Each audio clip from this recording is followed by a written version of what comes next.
ሰላም እንዴት ናችሁ? ዞር እያልን ነው በመዲናችን አዲስ አበባ ወሎ ሰፈር አካባቢ ጫካ ማር መሸጫ ሱቅ ተገኝቻለሁኝ። ለዛሬ እንግዲህ የጫካ ማር በርካታ የማር አይነቶችን የምታገኙበት እዚሁ አዲስ አበባ ውስጥ የሚመረት ማር ጭምር የምታገኙበት ነው። ወቅቱ መስከረም ነው። ለጥቅምት የሚቆረጥ ማር አሰሳ የሚደረግበት ሰዓት ነው።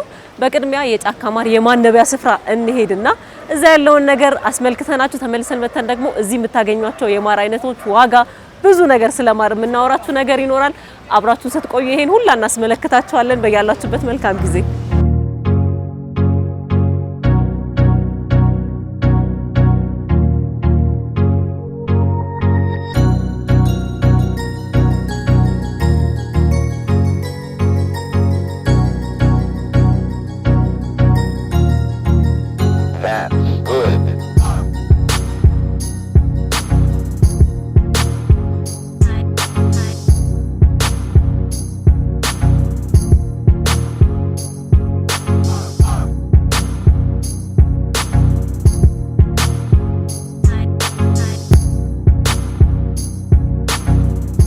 ተመልካቾቻችን እንግዲህ በዛሬ ዞር ሰዓታችን ጫካ ማር ነበር መጀመሪያ ተገኝቼ ያሳዩዋችሁ። ነገር ግን የንብ ማነቢያ ስፍራውን በቅድሚያ እናያለን ብያችሁ ነበር። እንግዲህ በጊዜ ነው የተገኘ ነው፣ ግን አይቻልም፣ መጨለም አለበት፣ ግዴታ ጸጥታ ያስፈልጋል ስለተባልን እስካሁን ሰዓት ድረስ ጠብቀናል። አሁን ግን ያው ሁሉም ሙሉ ብለን ትጥቃችንን አሟልተናል። እንግዲህ እዚህ ደግሞ ከባለሙያ ጋር ምንድነው ያለው በአሰሳ ጊዜ ምንድነው የሚደረገው የሚለውን አጠቃላይ ነገሩን እናይና ተመልሰን ደግሞ ወደ ሽያጩ ክፍል እንሄድና ከ15 አይነት በላይ ማር የምታገኙበትን ቤት አስመለክታችኋለሁ። ከኛ ጋር ሁኑ። ወንጌ እንግዲህ መጥቻለሁ። ከትጥቁ ላይ ቀረኝ ጭሱ ነበረ። ጭሱ ስታይ ምን ትዝ አይዳቦ አይወደ እንዴት ነው ሰው ውጭ ሀገር ሲወጣ የኩበቱ ሽታ ናፈቀኝ የሚለው ሰው ሁሉ እዚህ መምጣት አለበት። ኩበት እዚህ ጋር ደግሞ ትልቅ ዋጋ ስራውን የሚሰራበት ቦታ ነው ማለት ነው። ያው ትክክለኛ ቦታው እኔ አያቴ ቤት ያስታውሰኝ ክረምት ለአያቴ ቤት ለእረፍት ስሄድ ትክክል በቃ ከሩቅ የሚሸት ሁላ ኩበት። ስለዚህ ይሄኛ ደግሞ እዚህ ጋር ሙያውን ቀይሮ ንቦች እንዳይግባቡ የሚያደርግ ነው። የነሱን እንትን መረበሽ ነው። ይሄ ነርበስ ያደርጋቸዋል። ንቦች ከንግስት ነው የሚመጣውን ዛይም እሱ ይሄ ወደ እነሱ የሚረጨው ነገር አቋረጥና ጭሱ እንዳይግባቡ እንዳያስቡ ነው የሚያደርጋቸው። አይግባቡም። ኦሬዲ መንጋልኩኝ ቀድሜ እኔ ስለማቀ ተመልካቾች ጋር እንተዋወቅና በጣም ጥሩሽ። እኔ መንግስቱ ይዋላው ባላለ ጫካ ማር ማናጀር ነኝ። እንግዲህ እዚሁ ደግሞ አሁን እንዳይሹ ይሄ አሰሳ ውጫዊ አሰሳና ውስጣዊ አሰሳ ይባላል በማር እሱን አሰሳ ውጫዊ አሰሳውን ውስጣዊ አሰሳ ሲሆን ባለሙያዎች በዛ ብለን ነው አንድ ላይ አሰሳ የምናደርገው። አሁን ውጫዊ ስለሆነ ያለውን ነገር እንዴት ነው የሚለውን በደንብ ውጫዊና ውስጣዊ አሰሳ ውጫዊ ለምን ነው የሚደረገው? ውስጣዊ ለምን ነው የሚደረገው? ውስጣዊ ማለት ለምሳሌ አራዊቶች አሉ የንብ ጠላቶች የሚባሉት ለምሳሌ እንደ ቁጫጭ ነገሮች ሊገቡ ይችላሉ። ቼክ መደረግ አለበት። የተከፈተ ጭስ እየተነፋ ንቦች በደንብ ሊጠነክሩ ጭስ እየተነፋ በደንብ ይታያል ማለት ነው። ውጫዊ ደግሞ ማለት ደግሞ ያለውን ነገር ለምሳሌ ከውጭ ላይ ንቦች ማር መድረሱን አለመድረሱን የምናይበት ነው። ውጫዊ አሰሳ ማለት እንደውም ማር ቼክ ሲደረግ ውስጣዊ የሚመስለኝ እሱ ነው። ማር መድረሱን እኮ በውጭ ነው የምናየው። እንዴት መሰለሽ አሁን ንቦች ማር ሲደርስ ውጭ ላይ ይከመራሉ። ጠበቃዎች በጣም ብዙ ንቦች ውጭ ላይ ታገኛለሽ። እሱ አንዱ የማሩ መብሰሉ የመድረሱ ምልክት ነው። በቃ ደርሰው ጨርሰው ውስጥ ላይ በጥበቃ ያስጠበቁ ነው ማለት ነው። ማንንም እንዳይነካ በቃ እሱን በሱ ማወቅ እንችላለን። ንቦች ሊወልዱ ሲሆንም ውጭ ላይ እንደዚህ ሲበዛ ውስጥ ላይ ያለው ማንጋ ሲበዛ ውጭ ላይ ለመውጣት ይችላሉ። አሁን ዛሬ የምናየው በዚህ እንደዚህ አይነት ንቦች ካሉ ምናልባት እየዞር እናያለን ማለት ነው። ስለዚህ አሁን ሰብሰብ ብለው ጫፍ ላይ ካየናቸው የመድረሱ ምልክት ነው። የደረሰ ማር አለ ማለት ነው። አበስቶ በቃ ሙሉ ለሙሉ 100% የሆነ ማር አለ ማለት ነው። እሱ ማር ወደ እነሱ ሊበሉ እየተዘጋጁ ስለሆነ እነሱ ከመብላታቸው በፊት ደግሞ እኛ መቁረጥ አለብን ማለት ነው። ለመቁረጥ አሁን 15 ቀን ምናምን ነው የሚቀረው። አሁን እርግጥ ላናገኝ ይችላል። ውጭ ላይ ካገኘን አሁን ገና ስለሆነ 15 ቀን አለው። በዚህ ሰዓት ላይ ደርስ ይችላል። ጥቅምት ላይ አይደለ በብዛት የሚቆረጠው? ጥቅምት ላይ ነው። ስለዚህ ንቦች ደግሞ ማር ለመስራት እንዳልኩሽ ለማተም የሚፈጅባቸው 2 ሳምንት 3 ሳምንት ነው። ከዛ በፊት ያለው ሙሌቱ ነው የሚሞሉት እንጂ ቀጥታ አሁን ህትመቱ ነው የሚቀረው። ከዚህ በኋላ ህትመቱ ደግሞ የሚሆነው ደግሞ እንዳልኩሽ ከአንድ 15 ቀን ይቀራል። መጀመሪያ ቀን ነበር ቀጠሯችንና አይ ከ12 ሰዓት በኋላ አይታሰብም ብለህ ነበር። ለምንድን ነው? ንቦች ምንድነው አንደኛ ማለት ስራ ውለው እንዳልኩሽ 12 ሰዓት ላይ ገብተው ያልቃሉ። ፊልድም ይሄዳሉ አይደል? ሄዱትም ሩቅ ቦታ ሄዱትም መጥተው ማለት 12 ሰዓት ላይ ሙሉ ለሙሉ ገብተው ያልቃል። ከዛ በኋላ ደግሞ ያለውን ደግሞ ለምሳሌ በቀን ከሆነ በጣም ብዙ ንቦች እንጎዳለን ማለት ነው። እነሱ ራሳቸውን ለመከላከል በሚያደርጉ ሰዓት ጭስ ላይ ይጋሉ እንደዚህ የምንጠቀም እግራችን ላይ የተለያዩ ነገሮች ላይ ቶሎ እየመጡ ያስቸግሩናልና ንቦች ከገቡ ከአንድ ሰዓት በኋላ እኛ አሰሳ እናደርጋለን። ምክንያቱም ያው ጫካ ማርም ብዙ ጊዜ እስከ ሌሊት 5 ሰዓት ድረስ ይሰራል። ሱቁ ራሱ እስከ 5 ሰዓት ስለሚሰራ ለዛ መሄድ ስለምንችል ለዛ ነው የሚሸነው። በጣም አሪፍ። ስለዚህ አሰሳ ሲደረግ እያንዳንዱ የዞርን ነው ቼክ ማድረግ ያለብን ማለት ነው? አዎ አሰሳ ሲደረግ ነው ውጪ አሰሳ አይደለም የምናደርገው። ይሄ የንብ ጥላቶች በሙሉ ሊኖሩ ይችላሉ። እነሱንም እናያለን። ንቦችን ጠጋ በመጠጋት ድምጻቸውን የሚረብሻቸው ድምጽ ካለ ድምጽ ያሰማሉ። ስንጠጋ ውስጥ ላይ የሚረብሻቸው ነገር ካለ ያንን ድምጽ መጠጋት እንሰማው እንችላለን። እንዳልኩሽ አካባቢያቸው ላይ ያለውን ነገር እዚህ አካባቢ ላይ ምን አለ የሚለውን ነገር እሱን እናያለን ማለት ነው። እስካሁን እንግዲህ የተረበሸ ድምጽ አይሰማኝም። የተመቻቸው ይመስለኛል። ተመችታቸዋል ማለት ነው። በደንብ ሰፋ ያለ ስለሆነ በጣም የተለያዩ ቦታዎች ነው ያሉት። እዚህ ብቻ አይደለም። አንድ ቦታ ላይ ቢያንስ እስከ 30 ነው መሆን የሚችለው። እዚህ ጋር 20 ምናምን አለ እስከ 25 አንድ አካባቢ ላይ ለምክንያቱም ለቀሰም የሚያመቸው እንደዛ ሲሆን ነው። ከዛ በላይ ከሆነ የቀሰም ሽሚያ ስለሚኖር የምንፈልገውን ምርት አናገኝ ማለት ነው። ስለዚህ ራቅ እያደረግን ነው። ምን ያህል አለ አሁን እዚህ ጫካ ማር ማነቢያ ውስጥ ምን ያህል? አሁን ለምሳሌ እዚህ ለታ አካባቢ ቢያንስ በብዛት እስከ 40 ድረስ መኖር አለበት። ንቦች በ5 ኪሎ ሜትር ውስጥ ከ40 መብለጥ የለባቸው። ከዛ በላይ ከሆኑ የመኖ ሽሚያ ስለሚኖር አሁን እንዳልኩሽ ልደታ አካባቢ 40 አለ። ቂርቆስ ለዛ የሆነ ቦታ እንደዚህ እያደረግን በየቦታው ማለት ነው። ንቦች አይቆጠርም። ልክ እንደ ልጅ ማለት ነው አይደለ? ስንት ልጅ አለ ምናምን ሲባል አይ ልጅ አይቆጠርም ይባላል። ስለዚህ ንብም አይቆጠርም ግን በደፈናው አሉ ተብለን እንለፈው ማለት ነው። አንድ ውስጥስ በአንድ ቀፎ ውስጥ ምን ያህል ንብ ነው የሚኖረው? አንድ ቀፎ ውስጥ ለምሳሌ መንጋ በትንሹ አነሰ ከተባለ 10 ሺህ አለ። ከበዛ እስከ 40 ሺህ ከ10 ሺህ እስከ 40 ሺህ አንድ ቀፎ ውስጥ መንጋ። እዚህ ውስጥ ያለው ከ10 ሺህ በታች ሊሆን አይችልም። ከ10 ሺህ በታች ሊሆን አይችልም። ከ10 ሺህ እስከ 40 ሺህ ድረስ አንድ ቀፎ ውስጥ መንጋዎች አሉ ማለት ነው። እነዚህ ግን የሚተዳደሩት በአንድ ንግስት ነው ማለት ነው። አንድ ንግስት። ስለዚህ አንዱ ከተነሳ ክፍለ ጦር በለዋ በቃ ነው። ከቤተሰብ የተወረሰ ቢዝነስ ነው ይሄ። ከትውልድ እየቀጠለ እናንተ ጋር ደርሷልና ምን ጨመራችሁበት እናንተ ጋር ሲደርሳው? በጣም ጥሩ። ያው እንዳልኩሽ ግብርና አሁን በእኛ ሀገር እንትና አካሄድ ካየሽው ከአንድ ከሁለት ብዙ አያልፍም። ለምንድን ነው ገንዘብ ብቻ ብዙ ጊዜ ትኩረት ስለሚደረግበት ነው። እሺ ገንዘብ ላይ ሳይሆን እንደዚህ እንዳልኩሽ ስራዬ ነው ብለሽ ካያሽው ለዘመን ቢዩ 3 መተሻገር የሚችልበት መንገድ አለ እና የኛም ደግሞ የተሻገረበት ምክንያት እንዳልኩሽ ያው ስራውን ግዴታ ከዚህ ውጭ ሌላ ስራ ልንሰራ ማንችልበት ምንም አይነት መጀመሪያ ቤተሰቦች ሲመጡ መጀመሪያ አመሰራረታቸው እንዴት መሰለሽ እንትን ነው እዛ ላይ ማጫ የሚባል ነገር ታውቂያለሽ አይደል? ማጫ ምንድን? ጥሎሽ። እሺ ጥሎሽ ማለት ማጫ እንደዛ ነው የሚባለው አይደል? እና ሲሰጣቸው በቃ ንብ ነው የሚሰጥክ። አንተ ጎጆ ውስጥ ወጪ አንቺ አሁን ንብ ይሰጥሻል። እሱን ንብ ይዘሽ ምን ያህል ንብ ለምሳሌ 5ም 4ም ይሰጥሽ። ያው ንቦች እኮ በየዓመቱ ይወልዳሉ። አንዷ ንብ 2-3 ጊዜ ልትወልድ ትችላለች። ስለዚህ በዛ ልክ የተሰጠው ሰው ያ የተሰጠው የኛ ከተሰጣቸው መተዳደሪያው እንደ መቋቋሚያ ማለት ነው። መቋቋሚያ ሆኖ ነው እስከዛ ድረስ የመጣው ማለት ነው። ስለዚህ መተዳደሪያ ስለሆነ ሌላ ነገር ለምሳሌ አንዳንድ አካባቢ ስተጂ ግመል ሊሆን ይችላል፣ እንስሳዎች ከብት ሊሆን ይችላል፣ ፍየሎች ሊሆን ይችላሉና ወደኛ አካባቢ ደግሞ ይሄ መነሻው እሱ ነበር። በዚህ አሁን እኛ ምን ላይ ደረሰ ያልሽው እኛ ደረስነው ክልሎች ላይ በመሄድ ገበሬዎች በማደራጀት በጋራ በመሆን እነሱም ይሄንን ነገር የሚያስኬዱበት መንገድ ነው። አገር አቀፍ አደረጋችሁት ማለት ነው ከየቦታው እና ዘመናዊነቱንም እንደዚሁ ማርን በዘመናዊ መንገድ እንዴት አድርገን መቀየር እንችላለን። ድሮ መሸጥ ብቻ ነበር። ለምሳሌ አንዳንዴ አቅርቦት ኑሮ ፍላጎት እዚህ ገዢውን ላታገኝ ትችላለሽ። አሁን ሁለቱም እንዲመጣጠኑ ነው ያደረገው። ትስስሩን ሰራችሁት። የገበያ በመሀል ደላላ ነበር። ምን በጣም ምክንያቱም እዚህ ለመድረስ እንዴት መሰለሽ ክረምት ላይ በክፍለ ሀገር ታውቂያለሽ ችግር ነው የሚሆነው አይደል?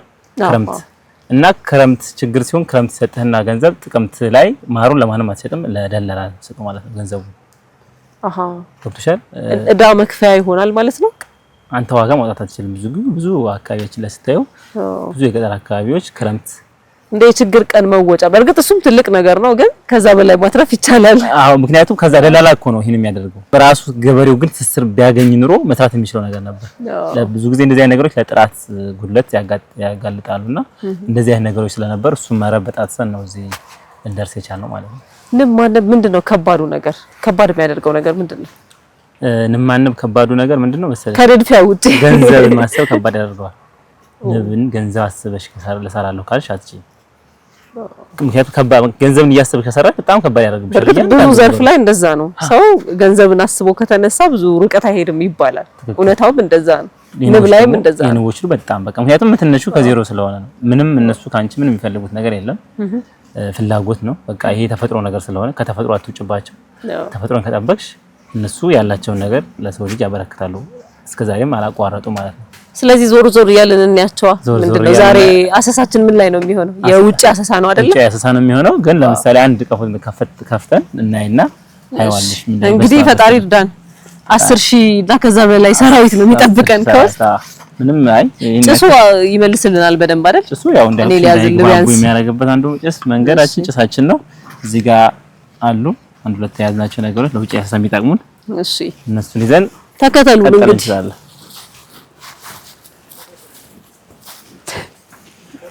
አትፈሪም አይደል? ነይ አልፈራም። ዋናው ትጥቅ እኔ ጋር ነው ያለው። ዋናው መሳሪያ አንቺ ጋር ነው። እኔ ጋር ደግሞ የልብ ዋና ትጥቅ አለኝ። ልብ ነው የሚያዩ ብለኸኛል።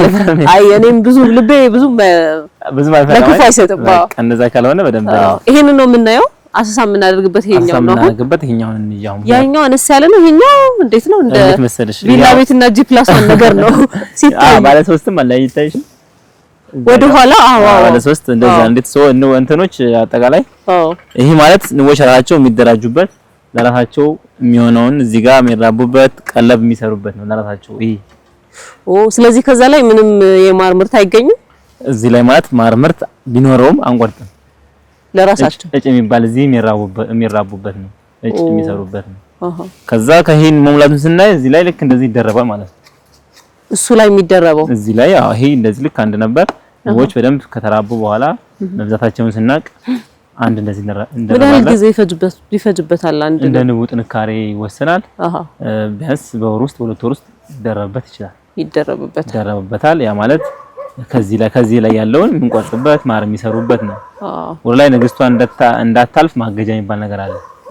ንግስቷ ወር ላይ አልፋ እንቁላል እንዳጥል እና ከታች እንድቀር ማገጃ እናደርግበትና ከላይ ያለው ማር ይሰራበታል ማለት ነው።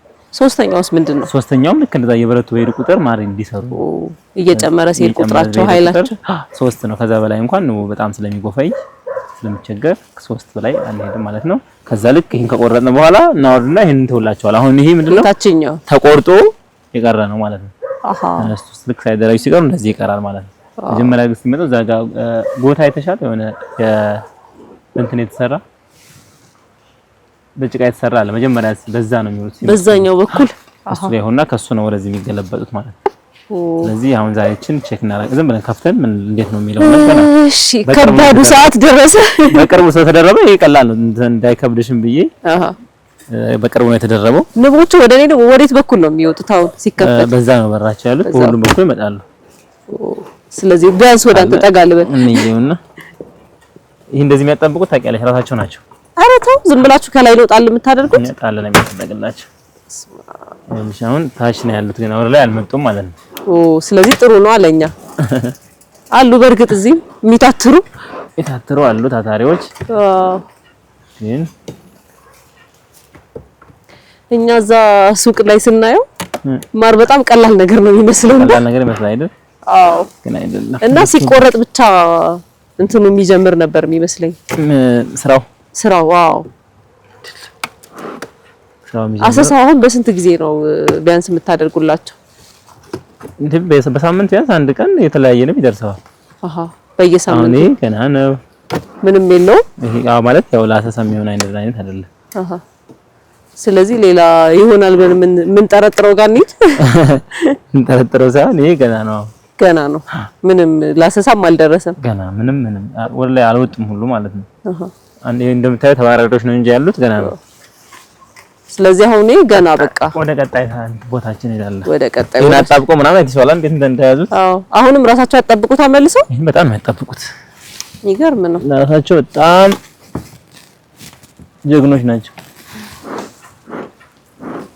ለዛ ነው ታታሪ ሆኑት። ይሄ አንዱን ሲያጣብቁ፣ አንዱን ሲጋግሩ፣ አንዱን ሲቀስሙ ሰዎች በዚህ አይታሙ። ቀጣዩ ቦታችን የትኛው ነው? ቀጣይ ደግሞ እዛ ጋር ምን ሄዳለን? ጭስ ትነፊልኛለሽ እንደዚህ እንደ ገበሬው? እሺ እንደ ገበሬው።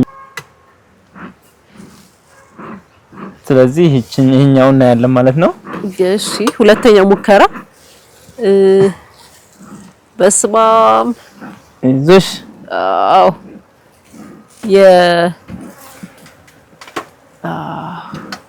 እሺ ነው እንግዲህ ልብ ነው የሚያየው። ልብ እዚህ ጋር ትንሽ ነተነፈ እዚህ ጋር ዞር እንዲሉ መጡ እኔ ጋር ነው። እሺ እኔ ጋር መተዋል አኪ መጡ እኔ ጋር ሳታብ ይዞሽ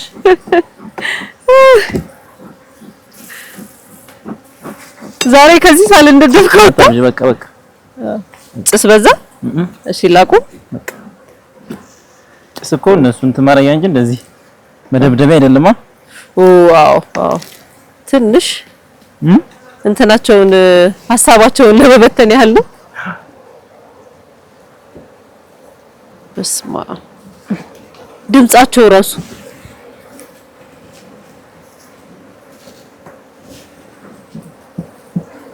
ይሻላል።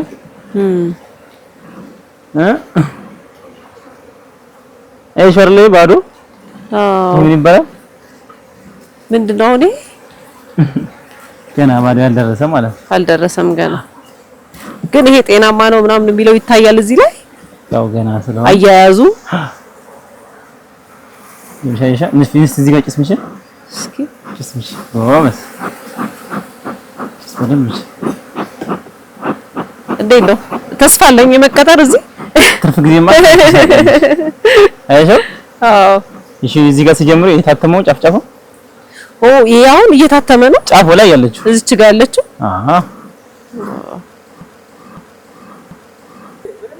መንጋው ተነሳ። በቃ እሺ እንደዚህ ማለት ነው። ሲታተም ያው ህትመት ነው የሚቀረው። በቃ ባለችው 2 ሳምንት ህትመት በደንብ ሞላ ያደርጉትና እንትኑን ኦልሬዲ ሰሙን ከሰሩት እዛው ላይ ማተም ነው በቃ ማለት ነው።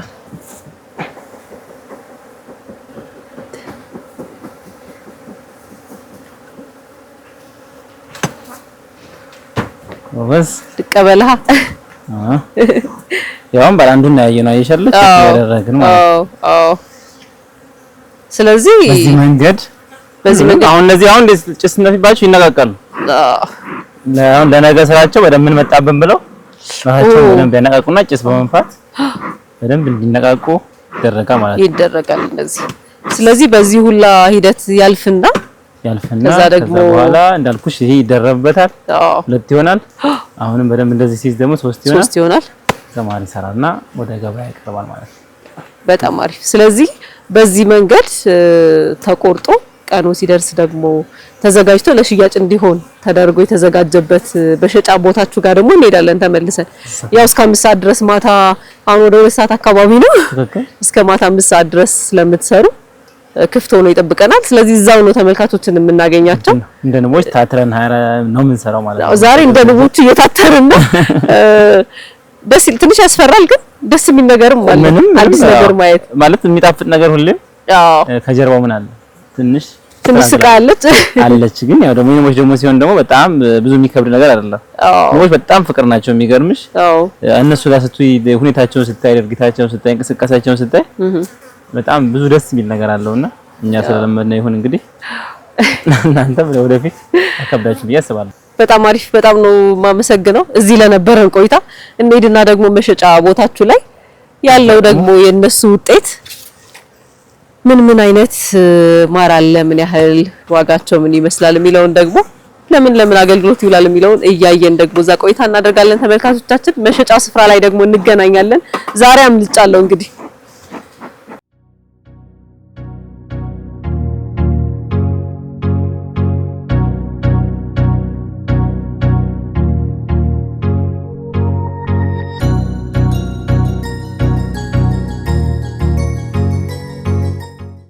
አሁን ለምን ጫካ ማር እንደተባለ እየገባኝ ነው። ለምን ጫካ ማር? የማር ጫካ ነው እንግዲህ። እዛ ብዙ ነገሮች እንደከመሽ መተሻል። እዚህ ደግሞ እየበላን ነው ማለት ነው። ውጤቱን እየበላን ነው አላለን። እሺ እንግዲህ እንደምታዩ ማሮች በጣም ብዙ አይነት ማሮች አሉ እዚህ ከነጥቅማቸው የሚቀሰሙት የዛፍ አይነት ከታ አካባቢ እንደሚመጣ 7 አካባቢ እጅሽ ላይ ያው 7 የሚሆኑ ማሮች አሉ። ከ15 አይነት በላይ ማሮች ጫካ ማር ላይ ይገኛሉ ማለት ነው። ስለዚህ አሁን እዛ ሄድንበት እዛ የሚመረተው ምን ያህል ነው? ያንድ አካባቢ ማለት ነው። የትኛው ማር ነው እዛ ያየ ነው? አሁን እዚህ ካለው ላይ የግራዋ ማር አለ በብዛት አሁን አዲስ አበባ ላይ ወንጆች ላይ ግራዋ ይበዛል። የግራዋ ማር እዚህ ውስጥ አለ እንዴ? አለ። የትኛው ነው? እሱ ውስጥ እዚህኛው ውስጥ አምጣልሻለሁ ይላለሽ። ተቀምሻታለሽ ማለት ነው። እቺ ናት የግራዋ ማር ማለት? በቃ ከሷ ልጀምረው። ንቦች የቀሰሙበት የዛፍ አይነት እሱ ማለት ነው። እንግዲህ እንደምታየው በጣም ብዙ ማር ነው ያለው። ከተለያየ አካባቢዎች የሚመጣ የማር አይነት ነው ያለው ከአዲስ አበባ ጨምሮ። በጣም ጣፋጭ ነው ልበል? ያው ስለፈራሽ ጣፋጭ መሰለሽ ነው? እኔ እንደው ማር በጣም ነው የምወደው አይደለ? እንዴት ነው ሁሉም ሰው ሲመጣ በዚህ መንገድ ነው የምታስተናግዱት? ግዴታ ነው። ምክንያቱም ይሄ ጫካ ማር ህግ ነው። መጀመሪያ ደንበኛ ሲመጣ ለየሹ ቡፌ ያለ ከቡፌው ላይ አንስቶ የሚፈልገውን የማር አይነት ቀምሶ ነው የሚገዛው። የቀመሰውን አይነት ያዛል ማለት ነው። ያዛል። ይሄ ማር ደግሞ ኮድ አለው በውስጡ የቀፎ ድረስ ያቺ ቀፎ ላይ የምን አካባቢ እንደሆነች ንዋ ላይ ኮድ አላት። አባር ኮድ ሁሉም ጋር ይመጣል ማለት እስከዚህ ድረስ ይወርዳል። ከየት እንደመጣ ስለዚህ ይሄኛው ስል የሆነ ኮድ ይኖረዋል። ኮድ እንደዚህ ማር ተብሎ ይጻፍበታል። ይጻፍበትና እሱ ላይ ዲስክሪፕሽን አለው። የማሩ ጥቅሙ ምንድነው? የምን ማር ናት? የአደይ አበባ ማር ይባላል። የተለየ ጣዕም ነው ያለው። ቀምሼው ማላውቀው አይነት ማር አይደለ? ሁሉም ቀምሻት ሲመነት ለመናገር ግን ሁሉም ወርሃቱ ስለሚለያይ በአንድ ወር ሁሉም አይገኝም። ሁሉም ዛፎች ስለሚያብቡ ስለዚህ የተለያየ አይነት ቃና አላቸው ማለት ነው። ሁሉም የተለያየ አይነት ብትቀምሻቸው ሁሉም የተለያየ አይነት ቃና አላቸው። ሁሉም ቃና የተለያየ ነው። እቺን ቀምሻ አውቃለሁ መሰለኝ የቡና ማር አይደል? ቡና ማር ቡና ማር አካባቢ ጅማ አካባቢ ቀስቤ ዛፍ አይነት ነው። ለምን የሚሆኑ የማር አይነቶች ናቸው አሁን እናንተ ጋር የሚያገኙ ተመልካቾች አሁን ቢመጡ? ጥሩ ማር ምንድነው የማር ጥቅሙ ይታወቃል። በጣም ብዙ ጥቅም አለው። ግን ማርን ለራሱ ስንጠቀመው ትልቅ ጥቅም ይኖረዋል ማለት ነው። ለምሳሌ የአራስ ማር ለአራስ የሚሆን ለወተት ለልጇ እና ደግሞ እንደዚህ በኦፕሬሽን የሚሆን ሲኖሩ ቁስላቸው እንዲያጋግም ያደርጋል። ከውስጥ የሚሆን ከውጭ ማለት ነው። ያ ደግሞ ምንድነው የዛፉ አይነት ነው ይሄን የሚያደርገው የሚቀስሙት የዛፍ አይነት። ይሄ አሁን ለምሳሌ የግራር ማር ማለት የግራር ማር እዚህ ጋር ያለችው ቅድም የቀመስኳት አይነት። ይሄ አሁን ምን ጥቅም አለው? የግራር የተለየ ማለት ለዚህ የሚባል ለወተት ነው አለ እናት አሁን ለወተት ይሆናል። የቡና ማር ቡናን ይተካል። የቡና ማር ቡና ይተካ ማለት ሳይሆን ለምሳሌ እንዴት መሰለሽ አሁን ቡና ወተት ላይ ስታስገቢው ይቆራርጠዋል።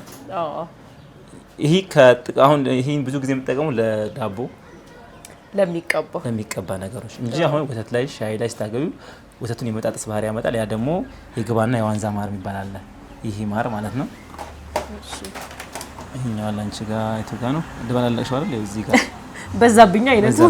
ይሄ ማለት ደግሞ ወተት ላይ ስንጠቀመው ወተት ላይ የምንጠቀመው የማር አይነት ነው ማለት ነው። ወተት ላይ ሲጨመር የሚበጣጥሰው የማሩ አይነት ወተቱን እንዲበጣጥስ ያደርገዋል ማለት ነው። ስለዚህ የግባ የሚባለው ግን አይበጣጥሰው።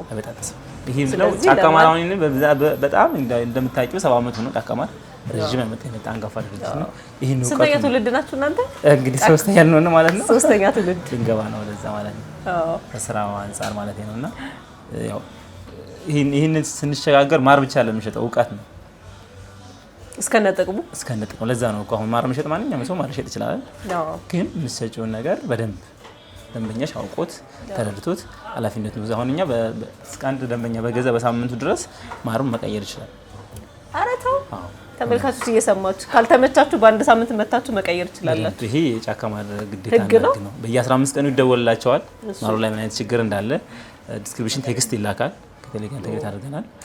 በዛ መንገድ ግን ያልተመቻቸው ነገር ካለ ድንገት የማሩ ይዘት ቢቀይር አንዳንድ ማሮች ከአቀማመጥ አንፃር አሁንኛ ይተዋል ከመሬቱ ከፍ ብሎ የተቀመጠ ለምን በጣም መቀዝቀዝ የለበትም፣ በጣም ሞቅ የለበትም። ማለት የራሱ የሆነ ቴምፕሬቸር ማግኘት አለበት። እኔ እንደውም ቀዝቃዛ ቦታ ሲቀመጥ ጥሩ የሚሆን ነበር የሚመስለኝ። ሙቀት ነው ያበላሽዋል እየማሰብ ሙቀትም ጥሩ አይደለም፣ ቀዝቃዛም የራሱ የሆነ ቴምፕሬቸር አሁን 17 እስከ 20% ነው ትክክለኛ የማር ኮንተንት መሆን ያለበት ማለት ነውና አንዳንዴ በጣም የፈላ ማለት ተሰቂያለሽ። ንቦችን ይዘን መጣን እንዴ? ንቦች ቤታቸውን አይጠፋም። እነዚህ ደግሞ የሰራተኞች ንቦች ስለሆኑ ምንም አያደርጉ ንግስት እየታተሩ ነውና ስለዚህ ማርን አቀማመጡን በዚህ መንገድ ድንገት አስቀምጠው ቢበላሽባቸው የኛም ችግር ከሆነ ያንን ማር የመቀየር ግዴታ። ምክንያቱም እያንዳንዱን ስንሸጥ እያስተማርን ነው መሆን ያለበት። ምን ላይ መቀመጥ እንዳለበት እንዴት መሆን እንዳለበት የሚለው ከሱ ውጪ የቀረውን ነገር ደግሞ ጫካ ማር ይቀይራል ማለት ነውና እዚህ ነገር ነው ስራችን የሚሰራው። በጣም በአብዛኛው ተመራጭና ብዙ ሰው የሚወስደው የማር አይነት የትኛው ነው? ማር አሁን ሁሉም ሰው ጣፋጭ ነገር ይወዳል። ግን አሁን ለምሳሌ ደም ግፊት፣ ስኳር ያላቸው ሰዎች በብዛት የሚጠቀሙት የማር አይነት አለ። ይሄ የባህር ዛፍ ማር አሁን እኛ አንዳንዴ የደም ታይፓቸውን በመጠየቅ የምንሰጠው የማር አይነት አለ። ህክምና በለው ማር እኮ ህክምና የተፈጥሮ ህክምና ለዛው ምንም ነገር ሳይኖረውና ለደም ግፊት ላለባቸው ሰዎች ምን አይነት ማር? ስኳር፣ የባህር ዛፍ ማሮች እኛ ጋር አሁን ቢያገኙት የባህር ዛፍ ማር የሚባል አለ። እሱን ነው የምንሰጠው። ይሄ ማለት እኔ ጋር ላይ የባህር ዛፍ ማር የሌለም በለኝ እዚህ ውስጥ አይ ቦታ ስለማይችል አንቺ ጋር ላይኖር ይችላል። አመጣልሽ እችላለሁ። ይሄ ማለት የባህር ዛፍ ማር የቀይ ወይስ የነጭ ባህር ዛፍ ማር? ጎልደን። አይ እንደዚህ በነገር የባህር ዛፍ ነው ባጠቃላይ። አንቺ አየሽው እሱ ነው። ሰሞኑን በጣም ኃይለኛ ጉንፋን አለ እንደወረርሽኝና ለጉንፋንም ቢሆን ማርስ የለም። የጉንፋን ማር አሁን ለምሳሌ ቅድም ያልሽው የግራቦ ማር ጉንፋን በጣም አሪፍ ነው እና ይሄ ማር ይሄ ምንድነው ደም ግፊት፣ ስኳር ያለባቸው በብዛት ይሄ ማር ይጠቀሙታል እና ደግሞ ለቁስል ለማድረግ በጣም እንጠቀምበት የማር አይነት የባህር ዛፍ ማር ይባላል። ሰዎች የትኛውን ማር ሊፈልጉ ይችላሉ፣ ግን በብዛት አንዳንዴ ከዳቦ ጋር የሚጠቀሙት ቀለል ያሉ ማሮችን ነው የሚፈልጉት። እንደዚህ ጠንከር ያሉ ማሮችን ብዙ አይፈልጉም ማለት ነው። ከዛ ውጪ እንደምናያቸው ያው የማር ስፕሪስም አለ ጫካ ማር። የማር ስፕሪስ ምንድነው? አንዳንድ ምንጭ ይፈልጋሉ። በእርግጠኛ 7 አመት እና ከዛ በላይ የሆኑ የማር አይነቶች አሉ እዚህ ጋር ብታያቸው። ማር በቆየ ቁጥር በጣም ተፈላጊና ይሄ መድኃኒት እየሆነ ይሄዳል ይባላል አይደል? እንደ ጣዝማ ማለት ነው። እኛም እንደዛ ነው የምንጠቀምበት። ልክ አሁን ከ5 አመት በላይ ያሉ ማሮችን ጣዝማ በጣም ብዙ ጊዜ ወቅት ችግር የሚሆንበት ወቅት እነዚህን ወደ ጣዝማነት የመቀየር መንገድ በቆየ ቁጥር ወደ ጣዝማነት የመቀየር እድል አለው። በጣም እንዳልኩሽ ግን አቀማመጡን ከጠበቅ ነው። አንዳንዴ አቀማመጡን ካልጠበሹ ቶሎ ሽታም የውጭ ላይ ያለውን አየር የመሳብ አቅም አለው ማለት በተከፈተ በተዘጋ ቁጥርና አቀማመጡን ትክክል ከተቀመጠ ያው እንደዚህ ከላይ ጠሎ አንዳንዴ የዋተር ፐርሰንት በጣም ከፍተኛ ከሆነ ያጠላል ከላይ ያቀራ ማለት ነው። አንዳንዴ ደግሞ እኛ 3 አይነት ማሮች የምናደርጋቸው ደግሞ ስፕሪስ አይነት የተለያዩ ማሮችን አንድ ላይ ስናደርጋቸው ቋሚ ደንበኛ ትሸልማላችሁ የሚል ነገር ሰማሁኝ። እውነት ነው እሱ ነገር? ምንድነው? ጫካ ማር ለምሳሌ ደንበኞችን በ3 ነው የሚከፍለው። ለምሳሌ ወኪን ከስተመር አላለ ዝም ብሎ እንዲሁ እግረኛ እያለፈ ድንገት መጥቶ ሊገዛሽ ይችላል። አንዳንድ ደግሞ ቋሚ የሚባሉ ደንበኞች አሉ። በጣም ማለት ማርን ወቅቱን ጠብቀው በዛ ወቅት ብቻ መጥተው አስቀምጡልኝ ብለው የሚጠቀሙ ደንበኞች አሉ። አንዳንድ ደግሞ ቢዝነስ ለንግድ የሚፈልጉ በብዛት ወስደው የሚያተርፉ አይነት እነሱ ሁሉ 3ቱም የተለያየ ራሳቸው የሆነ መንገድ አላቸው ማለት ነውና እነሱን እኛ የምንይዝበት መንገድ አለ። ጫካ ማር እንዴት ነው እነሱን የሚይዘው? የሚሸልመው ቋሚ ከስተመሮች ነው ማለት ነው። ቋሚ ምን ያህል ነጋዴዎችንም አይደለም እግረኞችንም አይደለም፣ ግን እንደዚህ ተደጋጋሚ ብቻ ሳይሆን አለ በቃ ወቅት ላይ የትም ቦታ ላይ ጥቅምትን ጠብቀው ጥቅምት ከሆነ ይቀመጥልኝ ካሉ የማስቀመጥ ግዴታ ይኖርብናል ማለት ነው። እዚህ መንገድ እንሰራለን። ግን እነሱን በየ3 ወሩ እጣ ያወጣል። ንብ ከነቀፎ አራታው ንብ ከነቀፎ ምን ያህል ጊዜ ነው ደንበኛ መሆን ያለበት? አንድ ሰው ደንበኝነት ይመስልሽ አሁን እኛ ሁሌኛ ጋር ማር እየገዛን ይኖር አንፈልግም። አንድ ሰው የራሱ እንዲያመርት ነው ትፈልጋለህ። ያ ከስተመር ምን ያክል ነው ማር እየተጠቀመ ያለው የሚለውን ነውና ስለዚህ ደንበኛችን አምራች ቢሆን ነው የሚሻለው ከሚገዛ ይልቅ ብለን ከነማኑዋል አለን። ከነማኑዋሉ በደንብ አድርገን ወስደን አሰልጥነን የራሱን አምርቶ እንዲጠቀም እናደርጋለን ማለት ነው። የምን ያህል ጊዜ ደንበኝነት ቢኖር ነው ግን ይሄ ሁላ ሽልማት? እንዳልኩሽ ነጋዴ ከሆነ በ5% 10% ዲስካውንት አለው የራሱን ይሻላል ሲሸጥ መጀመሪያው። ግን ይሄኛው ያው ካሉት ውስጥ ከገዙት ውስጥ ነው እንግዲህ ማቆም አልቻልኩም። መብላት አለብሽ ማለት ደግሞ ተቀማለሁ። ይሄ ሁሉ አልጨርሰውም። ያው ከጀርባ ያሉት ያግዙኛል በኋላ በጣም ጎበዝ ካሜራማን ስላሉ እነሱ በደንብ ያግዙሻል። ጦሩ ከፍተኛ ስለሆነ ማለት ነው። ስለዚህ በዚህ መንገድ ጫካ ማር ይሸልማል ማለት ነው። በጣም ደስ ይላል። ስለዚህ ጫካ ማር ሲመጡ እዚህ አዲስ አበባ የተመረተውን የጫካ ማርን ጨምሮ የተለያዩ እስከ 15 አይነት የማር አይነቶች አሉ። ከተለያዩ ክፍለ ሀገሮች የሚመጡ ምላሴን ያዘኝ እንደ ነገር ማር ያኮላትፋል ይባላል፣ ግን በተለምዶ ነው እንጂ አይደለም አያኮላትፍም። ምንድነው አሁን 15 አይነት በላይ ስንላቸው መሰለሽ፣ ለምሳሌ ቀይ ሆኖ 4 አይነት ቀይ ሊኖር ይችላል። በደቡብ በሰሜን የመጣው በደቡብ የመጣው የቡና ሊሆን ይችላል፣ በሰሜን የመጣው ደግሞ የራሱ ሌላ ፍሌቨር ሊሆን ይችላል። እሱ ነው የሚቀስሙት አይነቱ ዛፍ ይለያያል። አይነቱ ሲለያይ ብዛቱን እኛ እንጨምራለን እንጂ ማር በዋናነት 3 አይነት ነው ያለው። ቀይ አለ፣ ነጭ አለ፣ ቢጫ አለ። ፈዘዝም ደመቅም ሊል ይችላል አይደል? ከዚህ 3 የተለየ በ3 በላይ የተለየ ከለር አይኖረውም። ግን እንዳልኩሽ በፍሌቨር አንፃር ግን ከ15 አይነት በላይ ማሮች ጫካ ማር ከተለያዩ ክልሎች የመጡትን ማሮች አዲስ አበባን ጨምሮ ጫካ ማር እንደየወቅታቸው ለምሳሌ የደቡብ የሚገባበት ወቅት ይለያል፣ የሰሜኑ የሚገባበት ወቅት አለ። ግን አብዛኞቹ ጥቅምት ላይ እንደ ኢትዮጵያ የጥቅምት 17 ማር ታውቂያለሽ ለድምጽ እሱን ነበር እንደውም ቀጣይ ልጠይቅህ ነበር። ድምጽ የሚሞርድ ማር አለ አሉ። የማሩ አይነት አሁን ጥቅምት 17 ማር በጣም ከጊዜው ከሚቆረጥበት ቀን ነው ማለት ነው። ቀኑ ብቻ አይደለም የማሩ አይነት አለለች። በቃ በዛ ሰዓት ላይ ንቦች ቀስሙ ልክ መጨረሻ ላይ የሚዘጉበት አለ የሚያትሙት ይታተማል ማር አይደል? ንቦች እኮ መጨረሻ ላይ ሰርቶ አትሙ ነው የሚተውት። እና ሲያትሙት በዛ እንደውም የእንጀራ ማር ሲሰጥ ህትመቱ ከሌለ በዛ ነው የሚረጋገጠው አይደል?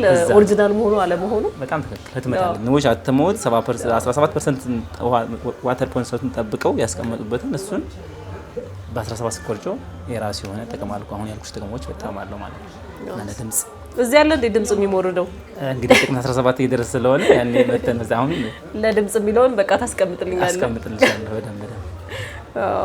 ከዛ ውጪ ደግሞ እዚህ እንጀራ ማር ይሸጣል እናንተ ጋር?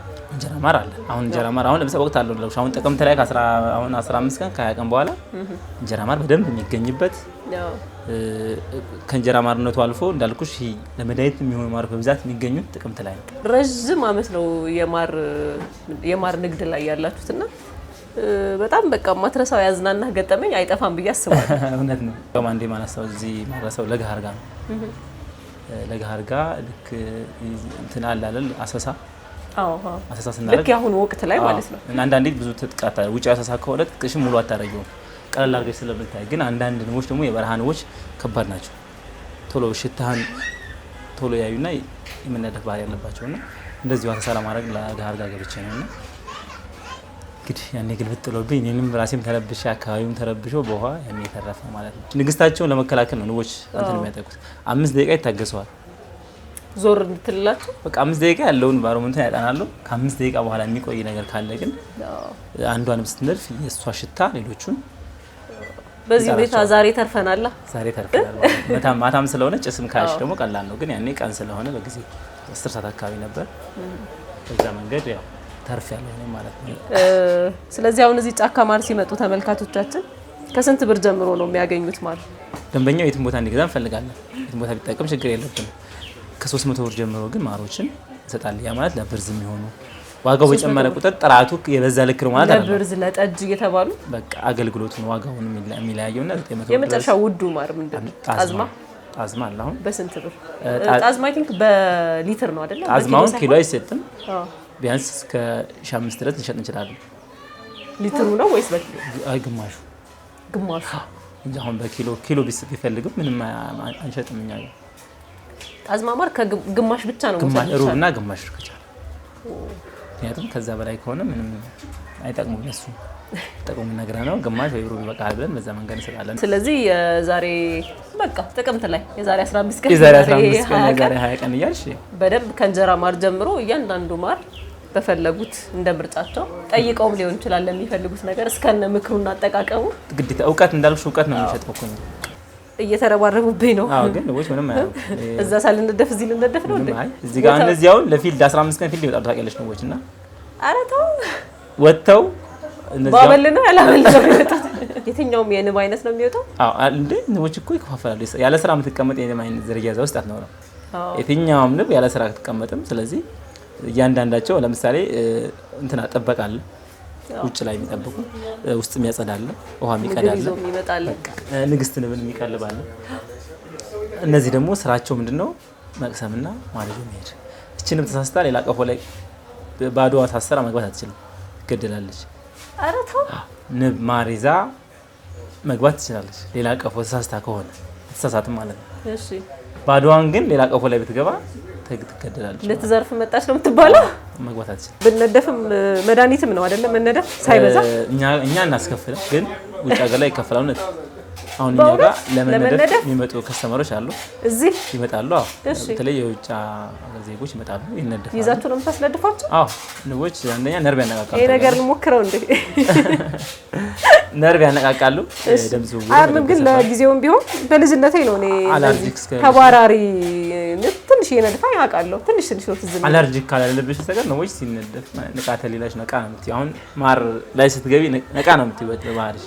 ለምን ንቦች ጋር ነው ትጋውና ወይስ ትነደፊ ምን ማለት እነሱ ግን ራሳቸው ያው ስለሚሞቱ ያሳዝኑሻል። አዎ ንብ ሰው ሲነድፉ ቀጥታ ይሞታሉ እነሱ ቀጥታው መርዛቸው አንጀታቸው ስለሚወጣ ለምሳሌ ንቦች አሁን በጣም እርስ በርሳቸው ራሱ አንዳንዴ እንትን ካደረጉ ሁለቱም ይሞታሉ። አረት ግንኙነት ከፈጸሙ በኋላ እሱ ከፈጸሙ በኋላ ወንድዬ ኦልሬዲ የለም ይሞታል። አንዴ ነው ህይወቱ በምታደርገው በህይወት ዘመኑ አንዴ ነው 3 አመት ነው ግን በቀን እስከ 2000 እንቁላል ትጥላለች ንብ። ይገርም። ግን በዛ ብዙ አስገራሚ ነገር አላቸው አይደል? ንቦች በጣም ብዙ አስገራሚ ብዙ ነገር የንብ ያልተወራ እና ደግሞ ጸብና ይሄ ጦርነት ምናምን አይወዱም ይባላል ንቦች እንደርኩሽ እኮ አሁን ንብ ኃይል እኔ በእንትኑ እነግርሻለሁ። አሁን እኛ ቤት እንደዚህ ልት መሰለሽ ስትገቢ አሁን ወደ 8 ነው ያለን 8 ውስጥ 4ታችን ነን ወደ ግብርና ያገባን። እሺ እኔ ሁላ አልገባሁም ነበር። እኔ አካውንቲንግ ነው ግራጁዌት ያደረኩት ግን ወደዚህ ሁላ እንዴት ገባ ብትይ ሰነፍ ስለነበርኩ ንቦች ላይ አልገባም። ንብ አሁን ለምሳሌ እንደበቃ ይሰጠናል ንብ። እሺ ንብ ይሰጠህና የኔ ንቦች ቶሎ ይሄዳሉ ጥለው ይሄዳሉ። በቃ ምክንያቱም እኔ ኳስ ወዳለሁ ምናምን ጨዋታ ጊዜ አትሰጣቸው። በቃ እንደዚህ ጊዜው ሳይሆን ውስጥህን ያውቃሉ ንቦች ያነባሉ በደንብ። በእውነት እሱ ነው የገባኝ። ንቦች ውስጥህን በደንብ ስለሚያነቡ እኔ በቃ ኬርለስ ነኝና የኔ ንብ በየአመቱ ነው የምትሄደው። ቀይ መንግስቱ ከተባለች ትሄዳለች።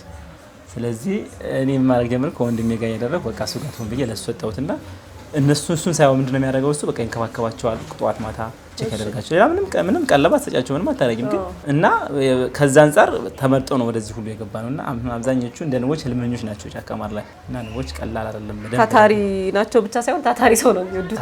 ስንፍና አይወዱም ግዴታ ነው። ንቦች ህልመኛም ናቸው አይደል? ህልመኞቹን ደግሞ ወደ ትክክለኛ ወደ ማር ፈላጊው እኛ ማድረስ አለብን። ይህን ባናደርግ የኛ ንቦች ይሄዳሉ። ንብ አንብቸሽ ሽጥ ካልሽ ግን ታታሪ መሆን አለብሽ። ታታሪ ከሆንሽ ንብን አንብቶ መሸጥ ቀላል ነገር ነው። ምንም አንድ ጫካ ውስጥ ገበያለሽ የሆነ ንብ በነፃ ታገኛለሽ፣ ታመጫለሽ፣ ቁጭ ታደርጊያለሽ፣ ከፎት ተቀያለሽ። ከዛ በኋላ በቃ አሁን እኛ ስንቆርጥ በቃ ፓሽን ያስፈልጋል። ግዴታ ነው። አሁን አካባቢውን መጥቀም አለብሽ።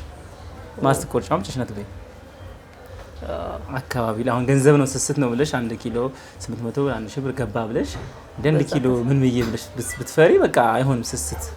ስለዚህ አካባቢውን ግዴታ ታስጠቅሚያለሽ፣ አካባቢዎችሽ ትሰጫለሽ፣ ከዛ በኋላ ወደ ገበያ ታወጫለሽ ማለት በዛ መንገድ ነው ስራው። በባህሪ እንደዛ ነው የምትሰሩት አሁንም ግዴታ ነው ከድሮም ጀምሮ። አሁን ስንቆርጥ እንደዛ ነው። አካባቢ ሰው ጥቅምት ላይ እዛ አካባቢ ያለ ሰው ማለት እንመጣለና ይሄ ማለት ነው። ስለዚህ ማንም ሰው ገዛ አልገዛው 100 እና 150 ብር ድረስ ወደ ብር ከቀየርሽው ይበላል፣ ቀምሶ ይሄዳል። ቀምሶን ግን ቢገዛም ባይገዛም ይሄ ግዴታ ነው። ይሄ በቃ የንቦች ነው። ለኛኛ ፈልገ ነው አይደል? ንፍገት አያስፈልገውም፣ ስስት አያስፈልገውም። ረሃ ሆና በጣም ደስ ይላል። በጣም ነው የማመሰግነው መንጌ። በጣም ጥሩ። ግን ማር ብዙ አልበላሽም መሰለኝ መሰለኝ። አይ እቺን ሳልጨርስ ንቅንቅ የለም። ያው ራት ባልበላ ነው ገብቼ ራት። ማር ደግሞ በባህሪው ሲጀመር ከምግብ በኋላ ሲሆን ለዳይጀሽን በደንብ ቀድሞ ሲሆን ግን ይዘጋል። ከምግብ በኋላ ግን ቴካዌ አስደርጌም ቢሆን በቃ ጀምራታለሁ ጨርሳታለሁ። በጣም ነው የማመሰግነው። 70 ዓመታትን ካስቆጠረው ጫካ ማር ጋር ሲመጡ ማር ብቻ ሳይሆን ስለ ማር የተወሰነች ነገር አውቀው የትኛው ለምን እንደሚሆን አውቀው ከ300 ብር ጀምሮ ደግሞ እንደሚፈልጉት የማር አይነት እስከ በሺዎች የሚቆጠሩ ዋጋ ያላቸው ማሮች ያገኛሉ። ከስፕሪስ ማር ጀምሮ ለወተት የሚሆን በዳቦ የሚበላ ለራስ ቤት ለልጅ የሚሆን ለአዋቂ የሚሆን ተብሎ ድምጽ የሚሞርድ ሳይቀር ማር እዚህ ጫካ ማር ታገኛላችሁ። ተመልካቾቻችን እንግዲህ በዛሬ ዞር ብለን ወደ ወሎ ሰፈር አካባቢ እንዲሁም ወደ ልደታ አካባቢ ሄደን የንብ ማነቢያውን ጭምር የንቦች ህይወት ምን ይመስላል የሚለውንም ጭምር እንደዚህም ደግሞ የነሱ ውጤት የሆነው ማር እስከነዋጋው የቃኘንበት ዞር ሄደን ይመስል ነበረ። ቀጣይ ደግሞ በሌላ ቦታ እንገናኛለን። በያላችሁበት በነገራችን ላይ ራዋ እናንተ ተመልካቾች ቀርቦ ለሚመጡ ለ3 አድማጮች ጫካ ማር ቦሌ ወሎ ሰፈር መጥተው ከሚፈልጉት ማር መርጠው መውሰድ እንደሚችሉ በዚህ አጋጣሚ ልናገር በመስጠት ጀምረው በመስጠት። ስለዚህ ይሄንን ቻሌንጅ እንደውም እንቀይረዋለን እኛ ጥያቄ ማድረጉበት ግን ወሎ ሰፈር የሚገኝ ቦሌ ወሎ ሰፈር ዳንዲ ቦራ አጠገብ አድራሻችን ቀድመው ከዮያ ቲቪ ይሄንን ፕሮግራም አይተን የመጣ ነው ካሉ ቀድመው ለመጡ 3 ተመልካቾች 3 ማር ከሚፈልጉት መርጠው እንደዚህ ቀምሰው 1 ኪሎ ማለት ነው 1 ኪሎ ማር መርጣችሁ ቀምሳችሁ ይሄንን ግን ለማግኘት የዮያ ቲቪ የዩቲዩብ ቻናል የፌስቡክ ገጽ እንደዚሁ የቲክቶክ አካውንት ፎሎ ማድረግ፣ ሰብስክራይብ ማድረግ፣ ቤተሰብ መሆን እንደዚሁም ደግሞ ጫካ ማር ብላችሁ ሜንሽን ማድረግ እንዳትረሱ። ሽልማቱ ለእናንተ ነው። እናመሰግናለን በጣም። ምንም ችግር ግዴታችን ነው እኛ መስጠት